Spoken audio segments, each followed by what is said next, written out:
من علم فيه وتعلم من أكرمه فهو مكرم وجزاء الحسنى إحسان. طبتم يا أهل القرآن. السلام علیکم ورحمۃ اللہ وبرکاتہ. اعوذ باللہ من الشیطان الرجیم. بسم اللہ الرحمن الرحیم. لقد انزلنا الیکم کتابا فیہ ذکرکم افلا تعقلون. صدق اللہ العظیم. رب اشرح لی صدری ویسر لی امری واحلل عقدۃ من لسانی یفقہوا قولی. رب یسر ولا تعسر وتمم بالخیر. آمین یا رب العالمین. سورۃ الانبیاء کی ایک آیت میں نے آپ کے سامنے تلاوت کی ہے. ٹیکسٹ آپ نے سن لیا کہ لقد انزلنا الیکم کتابا فیہ ذکرکم. ترجمہ کچھ یوں ہے کہ اللہ تعالیٰ ارشاد فرما رہے ہیں کہ یقیناً ہم نے تمہاری طرف ایک ایسی کتاب نازل کی ہے جس میں تمہارا ذکر ہے. ذکر کے معنی اگر عام جو ہم اردو میں استعمال کرتے ہیں ذکر وہ لیے جائیں جیسے ہم ایک دوسرے کا ذکر کرتے ہیں اور اس لفظ کو استعمال کرتے ہیں کہ اس جگہ پر تمہارا ذکر ہوا، تو قرآن مجید میں میرا آپ کا ہم سب کا ذکر ہے.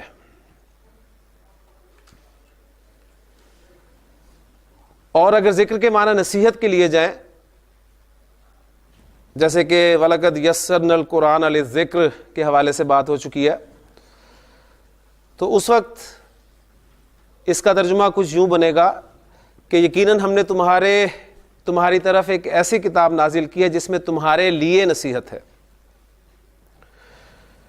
تو یہ دونوں باتیں ہی یا دونوں مفہوم جو ہیں وہ بالکل سمجھ میں آتے ہیں کہ یقیناً قرآن مجید ایک ایسی کتاب ہے جس میں ہمارے لیے نصیحت ہے، میرے لیے، آپ کے لیے، ہم سب کے لیے.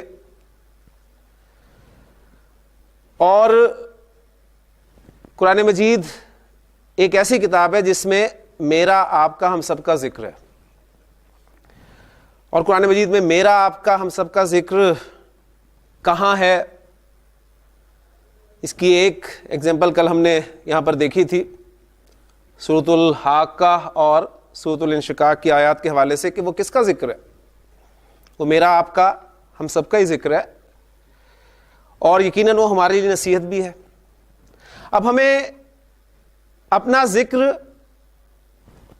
دیکھنا ہے کہ ہمارا ذکر ہے کہاں. اس کے لیے ہمیں کیا چاہیے؟ ہمیں ظاہر بات ہے اس قرآن مجید کی، اللہ کے اس کلام کی زبان جو ہے وہ سیکھنی پڑے گی. یہ جو نوٹس بورڈ آپ کا لگا ہوا ہے اس پہ جو مختلف نوٹسز لگے ہوتے ہیں وہ کس کے لیے ہیں؟ آپ کے لیے. یقیناً ان میں آپ کا ہی ذکر ہوا ہے. اگر وہ تمام نوٹسز عربی زبان میں لگا دیے جائیں تو بتائیں آپ کیا کریں گے؟ آپ اس کو ٹرانسلیٹ کرنے کی کوشش کریں گے، کروانے کی کوشش کریں گے بلکہ پہلے تو کہ جی اس کا ترجمہ ہمیں بتا دیں، کیونکہ یہ ہمارے متعلق ہی ہے، اس میں ہمارے لیے کوئی نہ کوئی نصیحت ہے. آپ اسے ٹرانسلیٹ کروائیں گے، ایک دفعہ کروائیں گے، 2 دفعہ کروائیں گے، 3 دفعہ کروائیں گے، پھر آپ خود سوچیں گے کہ اب بار بار اچھا نہیں لگتا تو کیوں نہ میں اس زبان کو ہی سیکھ لوں تاکہ وہ جو میرے لیے اس میں انسٹرکشنز ہیں وہ میں خود اس نوٹس بورڈ سے پڑھ کر حاصل کر سکوں. تو اسی لیے قرآن مجید میں جو میرا آپ کا ہم سب کا ذکر ہے اس کے لیے یا ہمارے لیے ذکر ہے، ہمارے لیے نصیحت ہے، ہمارے لیے ہدایات ہیں، اس کے لیے ہمیں اس قرآن کی زبان کو سیکھنا جو ہے وہ ضروری ہے. اور اس کے لیے ہم کوشش کر رہے ہیں، اللہ تعالیٰ سے دعا کر رہے ہیں کہ اللہ ہمارے لیے آسانی فرما اور ہمارے لیے مشکل نہ فرما. اور یہ جو 4 ماہ کا اس وقت آپ کو بہت لمبا کورس لگ رہا ہوگا کہ 4 ماہ، لیکن یقین مانیے یہ 4 ماہ ایسے گزریں گے کہ آپ کو پتہ بھی نہیں چلے گا، اور ان 4 ماہ کے بعد پھر آپ ان 4 ماہ کو ہمیشہ مس کریں گے۔ تو اللہ تعالیٰ سے دوبارہ دعا کرتے ہیں کہ رب یسر ولا تعسر وتمم بالخیر۔ ابھی تک ہم نے جو کچھ پڑھا ہے اس کو تازہ کر لیں۔ ہم نے ابتدا کی ہے حروف الہجاء سے، اور حروف الہجاء کی تعداد ہمارے سامنے آئی ہے 28 یا 29، 3 بنیادی حرکات، 1 علامت سکون۔ ابھی تک مجھے جس چیز کی ضرورت ہے میں نے وہی آپ کو پڑھایا ہے، جو چیزیں آتی جائیں گی آگے میں انشاءاللہ ایڈ کرتا جاؤں گا۔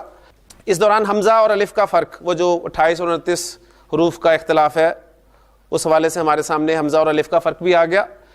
پھر پہلا فارمولہ جو ہم نے پڑھا تھا وہ یہ تھا کہ حروف اور حرکات کے ملنے سے لفظ بنتے ہیں۔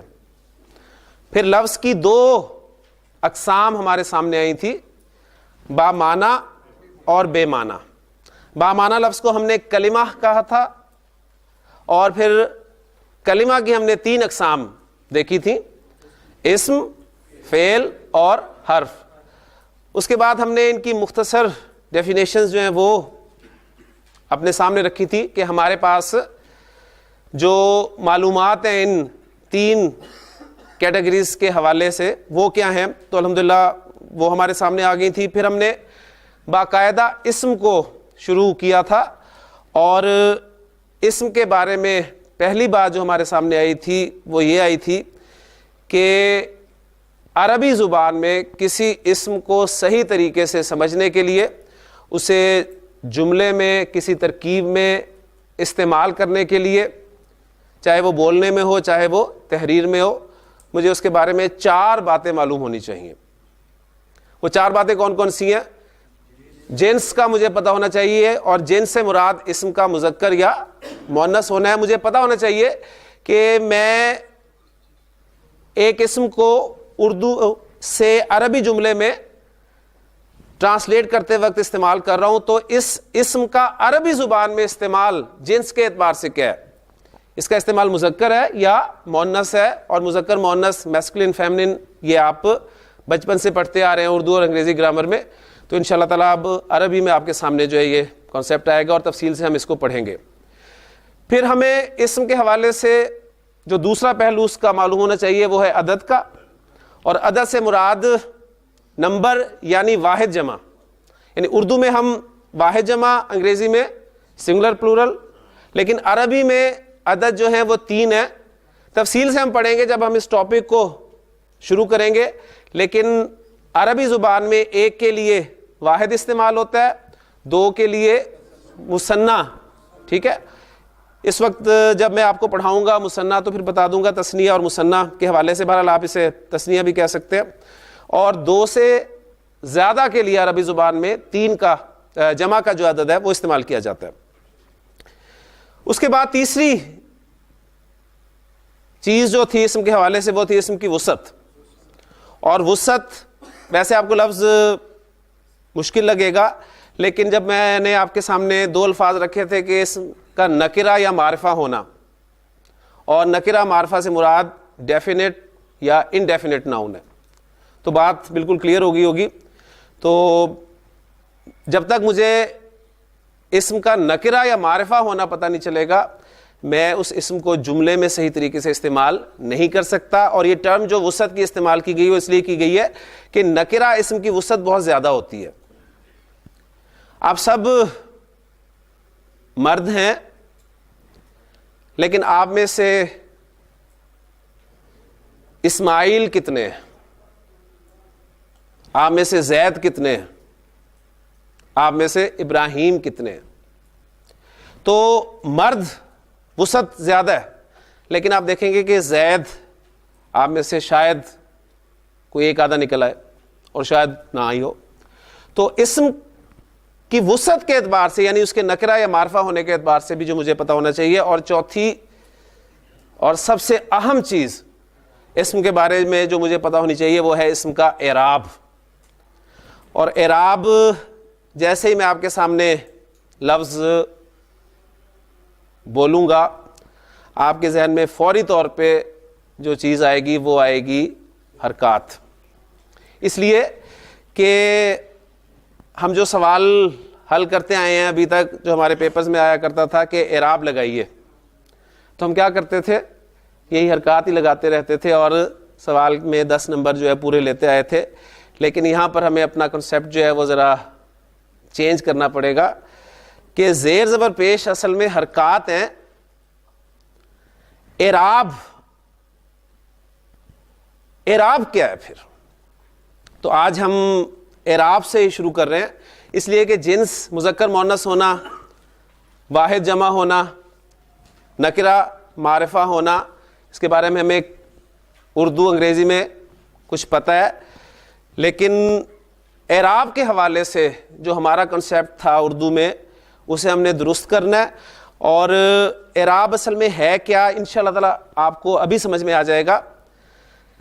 اعراب جو ہے اصل میں اسم کی 3 حالتوں کو بیان کرنا ہے.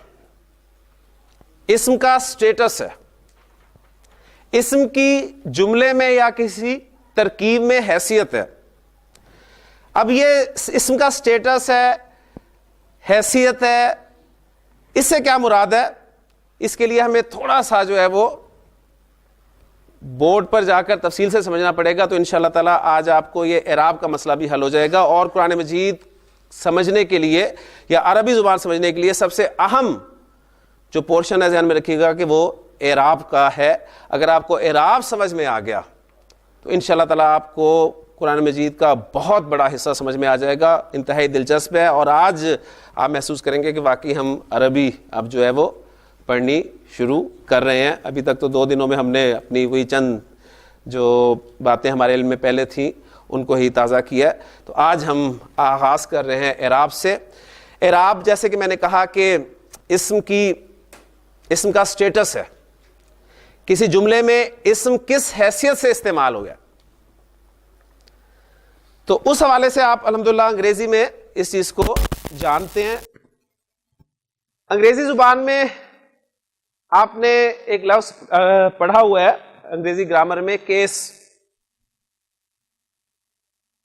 ناؤن کے جو ہیں وہ 3 کیس ہیں, ایک سبجیکٹو کیس, ایک آبجیکٹو کیس اور ایک پوزیسو کیس. ٹھیک ہو گیا کہ زید ہیلپڈ حامد. اس جملے میں 3 الفاظ ہیں اور میں امید کرتا ہوں کہ آپ سب اس جملے کو ٹرانسلیٹ کر سکتے ہیں اردو میں بڑی آسانی کے ساتھ. ہاں جی, کیا ترجمہ ہوگا اس کا؟ زید نے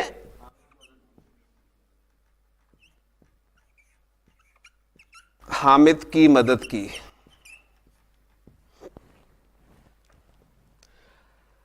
اس جملے میں زید نے حامد کی مدد کی. آپ کو کیسے پتہ چلا کہ مدد کرنے والا زید ہے اور جس کی مدد ہو رہی ہے وہ حامد ہے؟ کیسے پتہ چلا آپ کو؟ کام کرنے والا زید ہے. کیسے پتہ چلا زید کام کر رہا ہے؟ آپ کو نظر آ رہا ہے کام کرتا ہوا وہ؟ آپ کو فارمیٹ نے بتایا, آپ کو انگریزی میں بتایا گیا کہ جو سبجیکٹ ہوتا ہے وہ شروع میں آتا ہے اور آبجیکٹ جو ہے وہ بعد میں آتا ہے. ایسی ہے نا, آپ کو ایک فارمیٹ بتا دیا گیا. اس لیے آپ نے اس جملے سے اندازہ یہ لگایا کہ زید نے حامد کی مدد کی ہے. اچھا, ٹرانسلیشن آپ نے مجھے بتائی کہ زید نے حامد کی مدد کی. اس اردو جملے میں آپ کو کیسے پتا چل رہا ہے کہ زید حامد کی مدد کر رہا ہے؟ کیا اس میں بھی ہم اسے ہی سامنے رکھیں گے کہ زید چونکہ پہلے آ رہا ہے اس لیے وہ مدد کر رہا ہے اور حامد بعد میں آ رہا ہے اس لیے مدد کر رہا ہے؟ کیونکہ دیکھیں نا, میں اس جملے کو تھوڑا چینج کرتا ہوں آپ کے سامنے. میں کہتا ہوں حامد کی زید نے مدد کی, میں نے ان کی جگہ تبدیل کر دی نا, لیکن مفہوم وہی رہا. اردو میں کیا بتایا؟ زید کا اردو میں فاعل ہونا کیسے پتہ چل رہا ہے آپ کو؟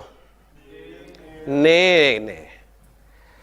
آپ نے دیکھا کہ اردو میں فاعل اس کے ساتھ ہم عام طور پر نے کا لفظ لگاتے ہیں. ٹھیک ہو گیا نا, کلیئر بات سمجھ رہے ہیں نا؟ اچھا اب میں ذرا دوبارہ انگریزی جملے کی طرف آتا ہوں اور وہ جو دو اسما میں نے استعمال کیے ہیں زید اور حامد ان کی جگہیں تبدیل کرتا ہوں. میں کہتا ہوں حامد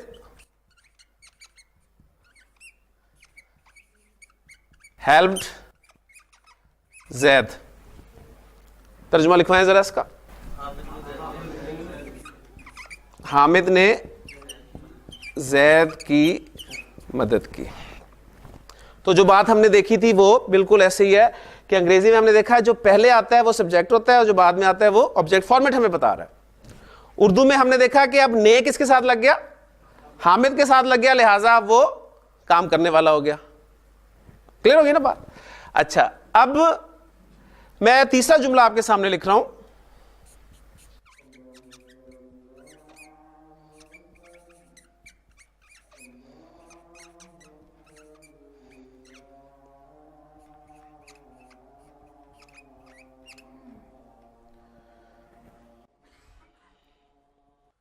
تیسرا جملہ میں نے آپ کے سامنے لکھا حامد ہیلپ زید's brother. ہاں جی ترجمہ لکھوائیں ذرا اس کا. حامد نے زید کے بھائی کی مدد کی. اب اس جملے میں آپ کو پتا چل رہا ہے کہ مدد کون کر رہا ہے؟ حامد. کس کی مدد ہو رہی ہے؟ زید کی ہو رہی ہے. یعنی آبجیکٹ کیا زید ہے؟ نو. کلیئر ہے نا؟ الحمدللہ یہ چیزیں آپ کے علم میں آ گئی. اچھا اب دیکھیں اس میں جو اردو میں 3 جملے آئے ہیں, انگریزی میں 3 جملے آئے ہیں, ان میں جو 2 اسما ہم نے استعمال کیے ہیں زید اور حامد, ان میں پہلے زید کو لے لیں. زید, زید اور زید. مجھے بتائیں کیا ان تینوں جملوں میں زید کے معنی میں کوئی فرق پڑا ہے؟ زید کے معنی اس جملے میں کیا تھے؟ زید کے. اس جملے میں زید, اس جملے میں زید. زید کے معنی میں تو کوئی تبدیلی نہیں آئی نا. اور کیا زید کی شکل تبدیل ہوئی ہے؟ زید کی شکل, زید کی شکل جو لفظی آپ کو نظر آ رہی ہے شکلن نہیں ہوئی نا, وہ بھی چینج نہیں ہوئی. یعنی نہ معنی تبدیل ہوئے نہ شکل تبدیل ہوئی, لیکن کچھ نہ کچھ تبدیل ضرور ہوا ہے. کیا؟ زید کا سٹیٹس چینج ہوا ہے. پہلے جملے میں زید فاعل کی حیثیت سے آ رہا تھا, دوسرے میں وہ مفعول کی حیثیت سے آ رہا تھا, تیسرے میں وہ نہ فاعل ہے نہ مفعول ہے بلکہ اضافی طور پہ استعمال ہوئے, ضمنی طور پہ استعمال ہوئے. ایسے ہی ہے نا؟ اچھا اب اسی طرح حامد کو لے لیں. حامد تینوں جملوں میں اس کے معنی میں کوئی تبدیلی ہوئی ہے؟ حامد کے معنی حامد ہی رہے, لیکن حامد کا سٹیٹس چینج ہوا ہے. پہلے جملے میں حامد مفعول تھا, دوسرے جملے میں حامد فاعل بنا, اور تیسرے جملے میں بھی حامد فاعل ہی ہے. ایسے ہی ہے نا؟ سیم آپ دیکھ لیں انگریزی میں ایگزامپل جو آپ کے سامنے رکھی ہیں. زید, زید, زید. کوئی زید کی شکل میں یا زید کے معنی میں تبدیلی نہیں آ رہی, لیکن زید کا سٹیٹس چینج ہو رہا ہے. بات سمجھ رہے ہیں نا؟ اچھا اب دیکھیں عربی زبان میں دلچسپ بات اب میں آپ کو بتانے لگا ہوں. انگریزی میں آپ نے بتایا جی فارمیٹ, ہمیں ترتیب بتا رہی ہے کہ جی سبجیکٹ پہلے آبجیکٹ بعد میں. اردو میں آپ نے کسی حرف کو نشانی کے طور پہ رکھ لیا کہ اچھا جی نے کا لفظ جو ہے وہ فاعل کے ساتھ لگتا ہے. ایسے ہی ہے نا؟ اب عربی میں دیکھیں, عربی کی دلچسپ ترین بات کہ عربی زبان میں نہ تو نے کے لیے کوئی لفظ ہے, نہ کی کے لیے کوئی لفظ ہے, نہ کے لیے کوئی لفظ ہے, اور نہ ہی ترتیب اہمیت رکھتی ہے. فالو کر رہے ہیں نا؟ اردو میں کیا آپ نے کچھ حروف علامت کے طور پہ مخصوص کر لیے کہ اچھا جی اس لفظ کے ساتھ اگر یہ لفظ یا حرف لگا ہوگا تو یہ پتہ چل رہا ہے کام کر رہا ہے, اور اس کے ساتھ یہ لگا ہوا ہے تو پتہ چل رہا ہے اس پر کام ہو رہا ہے. انگریزی میں آپ کو ترتیب نے بتا دیا. اب عربی میں نہ تو ترتیب ہے اور نہ ہی نے اور کو کا کے جیسے کوئی الفاظ ہیں. تو اب ہمیں عربی میں کیسے پتہ چلے گا کہ یہ فاعل ہے اور یہ مفعول ہے، اور یہ نہ فاعل ہے اور نہ یہ مفعول ہے. یہ ہمیں پتہ چلے گا اسم کے اعراب سے. اب دیکھیں اعراب آپ نے سیکھ لیا سمجھ لیں، اس لیے کہ ابھی میں آپ کے سامنے ان تینوں جملوں کی عربی میں ٹرانسلیشن رکھ رہا ہوں. آپ کا دماغ فوری طور پہ کام کرے گا، آپ کہیں گے اچھا اتنی سی بات تھی. پہلا جملہ زید نے حامد کی مدد کی، اس کو میں عربی میں ٹرانسلیٹ کر رہا ہوں. ابھی صرف میں اعراب سمجھا رہا ہوں، آپ کو فعل نہیں پڑھا رہا.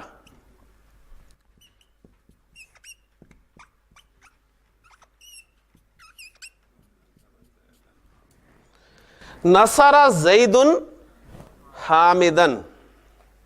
دیکھیں تین لفظ استعمال ہوئے ہیں، زید، حامد اور مدد کی. کوئی نیک ہو کے لیے لفظ نہیں ہے. ٹھیک ہے، اگر میں اس جملے کو ایسے کر دوں نا نصر حامدن زیدن، تو میں نے ان کی جگہ بھی بدل دی. ٹھیک ہے، یا میں زید کو شروع میں لے جاؤں زیدن نصر حامدن، جگہ بھی بدل دی لیکن معنی وہی رہیں گے. انگریزی میں آپ اتنی آسانی سے جگہ نہیں بدل سکتے. ٹھیک ہو گیا. اچھا دوسرے جملے کی عربی لکھ رہا ہوں.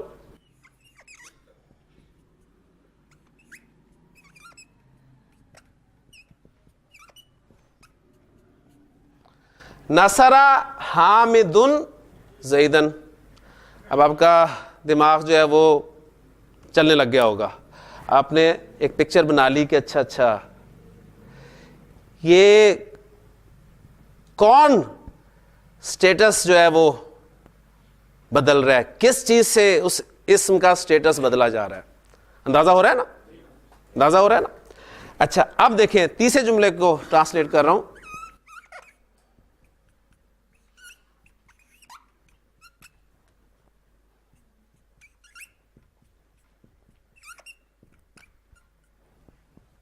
نصر حامد اخا زید.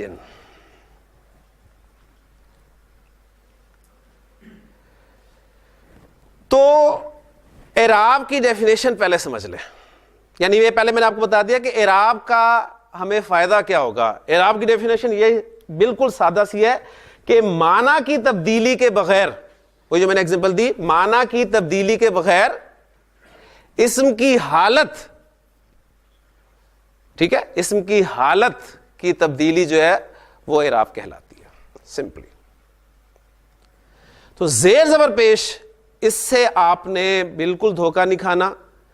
چونکہ اردو میں ان زیر زبر پیش کو ہی اعراب کہہ دیا جاتا ہے، لہٰذا یہ بات عربی سیکھنے میں سب سے بڑی رکاوٹ بنتی ہے.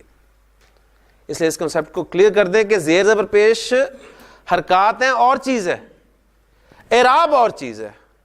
اعراب کیا ہے؟ اعراب سے مراد اسم کی تین حالتیں ہیں. اعراب سے مراد اسم کی تین حالتیں ہیں. بالکل اسی طرح جس طرح جنس کے اعتبار سے اسم کی دو صورتیں ہوتی ہیں نا، یا وہ مذکر ہوگا یا مؤنث ہوگا. عدد کے اعتبار سے اسم تین صورتوں میں ملے گا، یا وہ واحد ہوگا یا مثنی ہوگا یا جمع ہوگا. وسعت کے اعتبار سے اسم دو صورتوں میں آپ کو ملے گا، یا وہ نکرہ ہوگا یا پھر معرفہ ہوگا. اسی طرح اعراب کے اعتبار سے اسم جو ہے آپ کو تین حالتوں میں ملے گا. وہ تین حالتیں ان کے نام کیا ہیں؟ اب وہ میں نام آپ کے سامنے جو ہے بورڈ پر لکھنے لگا ہوں.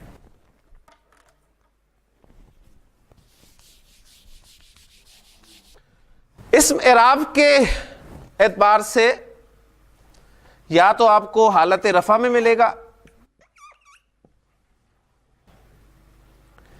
یا پھر وہ آپ کو حالت نصب میں ملے گا، یا پھر وہ آپ کو حالت جر میں ملے گا. اسم کے حالت رفع میں ہونے کی کون کون سی وجوہات ہو سکتی ہیں؟ کب کب اسم حالت رفع میں ہوتا ہے، کب کب حالت نصب میں ہوتا ہے، اور کب کب حالت جر میں ہوتا ہے. لیکن اس کے لیے ہمیں سب سے پہلے یہ دیکھنا ہے کہ اسم جب ان تین حالتوں میں ہوتا ہے تو انگریزی اور اردو میں تو اس کی شکل چینج نہیں ہوتی تھی. ایسے ہی نا، تین کیس. انگریزی میں زید چاہے نومینیٹو کیس میں رکھوں، چاہے آبجیکٹو کیس میں رکھوں، چاہے پوزیسو کیس میں رکھوں، میں نے زید کے ساتھ ہی اسے شو کیا. اردو میں نے اسے فاعلی حالت میں رکھا، مفعولی حالت میں رکھا، یا اضافی حالت میں رکھا، میں نے اسے زید کے طور پہ رکھا. لیکن عربی میں آپ نے دیکھا اس زید کے لفظ میں تبدیلی آ گئی. ٹھیک ہے نا، زید کے لفظ میں تبدیلی آ گئی. اب ہمیں یہ سمجھنا ہوگا کہ وہ کوئی بھی اسم جب ان تین حالتوں میں استعمال ہوتا ہے تو حالت رفع میں وہ کیسا دکھتا ہے, حالت نصب میں وہ کیسا دکھتا ہے, اور حالت جر میں وہ کیسا دکھتا ہے. تو اس حوالے سے اب ہم مختلف اسماء کو انشاءاللہ تعالی پریکٹس میں لائیں گے. لیکن ایک اہم بات میں آپ کو بتانا چاہوں کہ آپ کے جو اسماء ہیں ان میں سے 2% تقریباً 2% اسماء ایسے ہیں جو ان تینوں حالتوں میں ایک ہی رہیں گے, صرف 2%. ٹھیک ہے, بالکل اسی طرح جس طرح زید میں آپ سے جیسے اردو میں پوچھتا ہوں جی زید فاعلی حالت میں کیسے لکھتے ہیں, آپ کہیں گے زید. میں کہوں زید مفعولی حالت میں کیسے لکھتے ہیں, آپ کہیں گے زید. میں کہوں زید کو اضافی حالت میں کیسے لکھتے ہیں, آپ کہیں گے زید. تو عربی میں تقریباً 2% اسماء ایسے ہیں جو تینوں حالتوں میں ہم ایک ہی طرح شو کریں گے. لیکن باقی کتنے بچے؟ 98%. 98% اسماء جو ہیں عربی زبان میں, اس میں سے آپ یہ کہہ لیں کہ تقریباً 85% اسماء جو ہیں وہ تینوں حالتوں میں الگ الگ شکل اختیار کریں گے. جیسے کہ ایگزامپل آپ کے سامنے زید کی آ گئی. وہ زید کی جو شکلیں تھیں ذرا سامنے رکھیں. زید, اس پہ میں نے 2 پیش ڈالے تھے, زیدن. حالت نصب میں زید جو ہے وہ 2 زبر اور 1 الف کے ساتھ شو کیا جائے گا, اور حالت جر میں زید 2 زیر کے ساتھ شو کیا جائے گا. تو بتائیں 3 حالتوں میں 3 شکلیں ہو گئی کہ نہیں ہوگی؟ 3 شکلیں ہوگی نا. لیکن کوئی تبدیلی اتنی بڑی تبدیلی نہیں ہے, اتنی مشکل تبدیلی نہیں ہے کہ پورا لفظ ہی چینج ہو گیا ہو. وہ تبدیلی کہاں پر آئی ہے؟ اسم کے آخری حصے میں آئی ہے, اس اسم کے آخری حصے میں آئی ہے. اور یہ 2 پیش 2 زبر اور 2 زیر, میں نے آپ کو حرکات جو بتائی تھی بنیادی وہ زیر زبر پیش بتائی تھی نا. تو اب میں نے ان حرکات کو ڈبل کر کے لکھ دیا یہاں پر. تو یہ جو ڈبل حرکت ہے, چاہے وہ پیش ہو, چاہے وہ زبر ہو, چاہے وہ زیر ہو, ڈبل حرکت جو ہے یہ تنوین کہلاتی ہے. اس کو کیا کہتے ہیں؟ تنوین. آپ جانتے ہیں الحمدللہ آج ہمیں ضرورت پڑی تھی تنوین کی, تو آپ کے سامنے آ گئی. اور تنوین اصل میں کیا ہے؟ تنوین اصل میں لفظ کے آخر میں آنے والی نون ساکن کی آواز ہے. تنوین کسے کہتے ہیں؟ نون ساکن کی آواز جو لفظ کے آخر میں آتی ہے. دیکھیں میں اس لفظ کو بول رہا ہوں زیدن, اینڈ پہ کیا آ رہا ہے؟ نون ساکن. میں اس لفظ کو بول رہا ہوں زیدن, آخر میں کیا آ رہا ہے؟ نون ساکن. میں اس لفظ کو بول رہا ہوں زیدن, آخر میں کیا آ رہا ہے؟ نون ساکن. تو زیدن اسم کی حالت رفع ہے, زیدن اسم کی حالت نصب ہے, اور زیدن اسم کی حالت جر ہے. اب دیکھیں یہاں پر اتنی اہم چیز آپ کے سامنے میں رکھنا چاہ رہا ہوں, اور اس پہ اس بعد ہم اس بات کو یہاں پر ختم کرتے ہیں, کل انشاءاللہ تعالی شروع کریں گے, کہ ہم نے اصل میں غور نہیں کیا کبھی. آپ جب کلمہ پڑھتے ہیں تو ہمارا کلمہ کیا ہے؟ لا الہ الا اللہ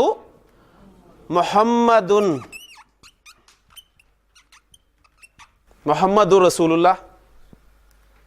ٹھیک ہے, آپ محمدن پڑھتے ہیں. جب آپ کلمہ شہادت پڑھتے ہیں تو کیا پڑھتے ہیں؟ اشہد ان محمدن.